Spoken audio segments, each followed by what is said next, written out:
இது மீன் ஜாம்புதான் மீனை பெரும்பெரும் துண்டா போட்டு நல்ல முளா மசாலா தலை விசக்கச்சி வேணும் பொடிச்சு வைப்பியல்ல அப்படி பண்ணி வைக்க முடியாது இது விளவலன்னு பல்ல வச்சுக்கிட்டு இருக்கு ஏந்தம்மா இதை ஏண்டா வெறும் சோத்தையே தின்னுட்டு இருக்க அந்த மீன் ஒரு துண்டு எடுத்து திண்டு பாரு ഹലോ എന്നാൽ തുടങ്ങിയാലോ ഉപ്പ് ചേർത്തിട്ട് നല്ല തിളച്ച് വരുന്ന വെള്ളത്തിലേക്ക് നമ്മൾ മീൻ ചേർത്ത് കൊടുക്കുക നല്ല പൊളിന്ന് വേവിച്ച് അതിൽ മുള്ളൊക്കെ ഒന്ന് മാറ്റി ദശ മാത്രമാക്കി ഒന്ന് മാറ്റിയെടുക്കുക എന്നിട്ട് അതിൽ വേറൊരു പാത്രത്തിലേക്ക് നമുക്ക് കുറച്ച് വെളിച്ചെണ്ണ ഒഴിച്ചു കൊടുക്കുക നല്ലൊന്ന് ചൂടായി വരുന്ന സമയത്ത് ആദ്യം കുറച്ച് വലിയ ജീരകം ചേർത്ത് കൊടുക്കുക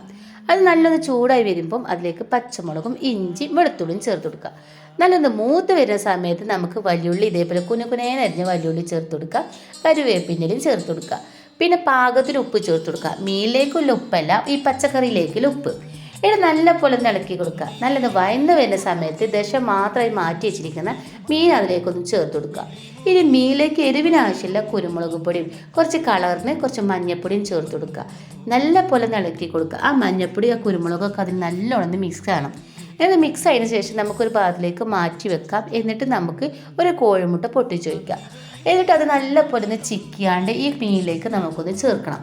ആ മീനിലേക്ക് നല്ലോണം ചിക്കിയ കോഴിമുട്ടയും ചേർത്ത് ഒരു 2-3 സ്പൂൺ തേങ്ങ മിക്സിയിൽ ഒന്ന് ക്രഷ് ചെയ്തെടുക്കുക നല്ലോണം അരക്കണ്ട ഒന്ന് ക്രഷ് ചെയ്തെടുക്കുക അത് ഇതിലേക്കൊന്ന് ചേർത്ത് കൊടുക്കുക നല്ല പോലെ ഒന്ന് മിക്സ് ചെയ്ത് കൊടുക്കുക നല്ലോണം ഒന്ന് മിക്സ് ചെയ്തതിനു ശേഷം വാങ്ങാൻ നേരത്ത് കുറച്ച് മല്ലിയിലയും വെച്ചാൽ സംഭവം റെഡി കിടക്കാച്ച ഐറ്റമാണ് അപ്പോൾ ഇഷ്ടപ്പെട്ട ലൈക്ക് ചെയ്യാൻ മറക്കല്ലേ.